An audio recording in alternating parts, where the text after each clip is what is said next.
Good evening friends, GST platform के YouTube channel में आप सभी का स्वागत है। जी हाँ फ्रेंड्स, जीएसटीआर 4 से रिलेटेड कुछ इंपॉर्टेंट अपडेट्स जीएसटी पोर्टल की तरफ से यानी कि जीएसटीएन की तरफ से आज इशू किए गए हैं, उसको समझना बेहद जरूरी है।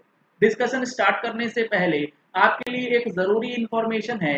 2 अगस्त 2020 को यानी कि कमिंग संडे को जो हमारा ऑनलाइन वेबिनार होने वाला है 11 बजे से 2 बजे तक, जिसके अंदर टॉपिक ऑफ डिस्कशन रहेगा ऑनलाइन फाइलिंग ऑफ जीएसटीआर 4, जिसके लिए जीएसटीएन ने आज एडवाइजरी इशू करी है। उसी का ऑनलाइन फाइलिंग जो है वो आपको बताया जाएगा कि किस टेबल को आप किस तरीके से भर सकते हैं। साथ ही साथ जीएसटीआर 3B और जीएसटीआर 9 में क्या रिलेशन है, मतलब जीएसटीआर 3B का टेबल और जीएसटीआर 9 के कौन से टेबल में आप फिगर्स को डालेंगे, उस दोनों की लिंकिंग। साथ ही साथ अगर आपकी जीएसटीआर 3B भरने में कोई गलती हो गई है तो आप उसे कैसे ठीक कर सकते हैं, किस तरीके से आप उसे रेक्टिफाई करेंगे, उन सारी चीजों के बारे में बताया जाएगा। रजिस्ट्रेशन के लिए आपको इस नंबर पे कॉल करना है और अपनी डिटेल्स जो हैं वहां पर रजिस्टर करवा लेनी है। अब देखिए, जो हमारे पास अपडेट निकल के आया उसमें पहला अपडेट है, the button to file GSTR 4 return will get enabled only after you have filed CMP 08 for all the applicable quarters of relevant financial year। यानी कि जो GSTR 4 फाइल करना है आपको फाइनेंशियल ईयर 1920 से रिलेटेड, वो आपको तभी देखने को मिलेगा। यानी कि जब आप अपने फाइलिंग पोर्टल पे जाएंगे तो यहाँ पे कई लोगों का GSTR 4 जो है वो इनेबल्ड नहीं है। ये इनेबल तब होगा जब आप फाइनेंशियल ईयर 1920 से रिलेटेड जितने भी CMP 08 हैं, 4 CMP 08 होंगे, वो आप फाइल कर देंगे। उसके बाद ये टैब जो है इनेबल हो जाएगा। अगर आपका एक भी क्वार्टर मिस हो गया तो ये 4 जो है ओपन ही नहीं हो करके देगा। ये आपको समझना जरूरी है। दूसरा अपडेट है, the previous years aggregate turnover is mandatory in case there was no business turnover in previous financial year or entity was not registered, enter 0। यहां पर जो एक कॉलम दिया गया है जीएसटीआर 4 में, aggregate turnover of previous financial year, इस table को भरना, इस अमाउंट को भरना मैंडेटरी है। अगर प्रीवियस फाइनेंशियल ईयर में कोई बिजनेस नहीं था या आप रजिस्टर्ड ही नहीं थे तो वो आप यहाँ पर 0 भर के इसे सेव करेंगे, तभी आगे प्रोसेस जो है वो बढ़ेगा। अदरवाइज रिटर्न आप फाइल नहीं कर पाएंगे। प्रीवियस फाइनेंशियल ईयर का मतलब है फाइनेंशियल ईयर 18-19, क्योंकि ये रिटर्न आप भर रहे हैं 19-20 के लिए, तो प्रीवियस ईयर आपका 18-19 हो जाएगा। The tax amount in table 4 of GSTR 4 are auto-populated on the basis of value entered in taxable value and tax rate field. However, the tax amount are editable and the cess is to be entered by taxpayer। इसका क्या मतलब है? इसका मतलब समझने के लिए आपको मैं लिए चलता हूँ जीएसटीआर 4 के टेबल 4A में। इसमें हम लोगों को बेसिकली इनवर्ड सप्लाईज जो है वो डालनी होती है रजिस्टर्ड सप्लायर से।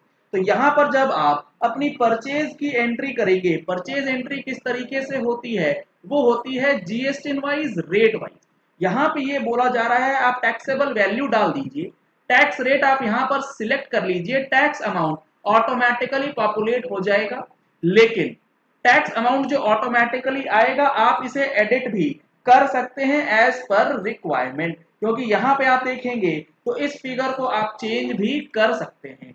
सीजीएसटी और एसजीएसटी जो है वो एडिटेबल रहता है और सेस अमाउंट जो है वो आपको हर सिचुएशन में मैनुअली ही भरना पड़ेगा। यहाँ पर आपको ऑटोमेटिकली डेटा नहीं शो होगा। ये हो गया हमारे पास तीसरा update. Summary of self assessed liability is auto populated in table number 5 of GSTR 4 annual return on the basis of CMP 08 and it is non editable. ये मोस्ट इंपॉर्टेंट है। जो हमारे पास टेबल नंबर 5 है, समरी ऑफ CMP 08, जब आप quarterly CMP 08 भर लेंगे तो यहाँ पर जो आपका टेबल नंबर 5 है ये ऑटोमेटिकली ड्राफ्ट होगा, ऑटोमेटिकली फिल हो जाएगा on the basis of CMP 08 filed by you during financial year 1920। इसको आप एडिट नहीं कर सकते, इसको आप चेंज नहीं कर सकते। किस तरीके से इसका डेटा मैच होगा ये हम लोग ऑनलाइन वेबिनार में डिस्कस भी करने वाले हैं। अगला जो चेंज है वो है details of outward supply in table number 6 row number 12 to 16 of GSTR4 have to be entered manually. अब ये जो टेबल नंबर 6 है, टेबल नंबर 6 किस चीज की बात करता है? ये बात करता है tax rate wise details of outward supply and inward supplies attracting reverse charge, यानी कि जिस टेबल से आपकी लायबिलिटी बनेगी वो ये टेबल है। इसका जो कॉलम नंबर 12 से लेके कॉलम नंबर 16 है, बेसिकली आउटवर्ड सप्लाई की जो बात कर रहा है, इसे आप मैनुअली फीड करेंगे on the basis of your books turnover, यानी कि CMP 08 का डेटा ऑटो पॉपुलेट होगा। यहां पर आपको फिगर्स डालना है मैनुअली और टैक्स अमाउंट जो है ऑटोमेटिक कैलकुलेट कर लेगा। इसका क्या पर्पस है ये आपको टैक्स पेएबल वाले शीट में जाकर के मिल जाएगा। अगला जो अपडेट है वो है details of inward supplies from table 4B, 4C and 4D for each tax rate wise will be auto drafted in table 6 only after the taxpayer has clicked on proceed to file button. Till then it will be displayed as 0। इसका मतलब क्या है कि आप देख पा रहे हैं जो हमारा टेबल नंबर 6 है, इसके अंदर जो इनवर्ड सप्लाईज की डिटेल्स है अभी 0 दिखाई जा रही है। ये 0 कब अपडेट होगा? ये अपडेट होगा on the basis of 4B, 4C and 4D data. जब आप इस सेव बटन पे क्लिक करेंगे और मेन पेज पे जाके जो आपका प्रोसीड टू फाइल बटन है उसको क्लिक कर देंगे, तब आपका डेटा जो है टेबल नंबर 6 के इनवर्ड सप्लाई वाले डिटेल्स में अपडेट हो जाएगा। उसको अपडेट करने के लिए प्रोसीड टू फाइल करना मैंडेटरी है, तभी वो डेटा जो है वो अपडेट होता है। अगला जो टेबल है वो बात करता है once you have entered your outward supply in table 6 and click on proceed to file, liability on RCM basis is auto populated from the details entered in 4B, 4C, 4D जो मैंने आपको बताया। Thereafter table 6 shows your total tax liability और उसके बाद आपकी total tax liability जो है वो निकल जाती है। Tax and late fee are auto drafted in table 8 but interest is user input. Liabilities can be discharged only through electronic cash ledger। Tax और लेट फीस जो आएगा आपके टेबल नंबर 8 में वो तो ऑटोमेटिकली पॉपुलेट होगा, लेकिन जो इंटरेस्ट का अमाउंट है वो आपको मैनुअली भरना होगा। उसके लिए ऑटोमेटिक डेटा जो है वो शो नहीं करेगा। जो टेबल नंबर 8 है वो आपको दिखेगा, प्रोसीड टू फाइल पे क्लिक करेंगे आप और उसके बाद कंटिन्यू करेंगे तो आपके सामने टेबल नंबर 8 कुछ इस तरीके से निकल के आएगा और इसमें जो पेमेंट ऑफ टैक्स का फिगर्स है वो ऑटोमेटिकली ड्राफ्ट हो जाएगा, लेकिन इंटरेस्ट पेएबल वाला जो सेक्शन है वो यूजर इनपुट रहने वाला है। आपको यहाँ पर मैनुअली डेटा जो है वो एंटर करना है। अगला जो अपडेट है वो है हमारे पास if available balance in electronic cash ledger is less than the amount required to offset the liabilities you can directly create challan. अगर आपके टेबल नंबर 8 में टैक्स पेएबल ज्यादा आ रहा है और टैक्स पेड कम है तो क्रिएट चलान वाला टेबल इनेबल होगा और यहां से आप चलान का पेमेंट कर पाएंगे। अगला जो अपडेट है excess amount deposited through CMP 08 available in negative liability statement will also get adjusted towards liability. अब आपने अगर CMP 08 में एक्सेस अमाउंट पे कर दिया है और वो अमाउंट आपके लायबिलिटी टेबल में नेगेटिव फिगर्स शो कर रहा है तो वो यहां पर आकर के एडजस्ट हो जाएगा। कैसे होगा?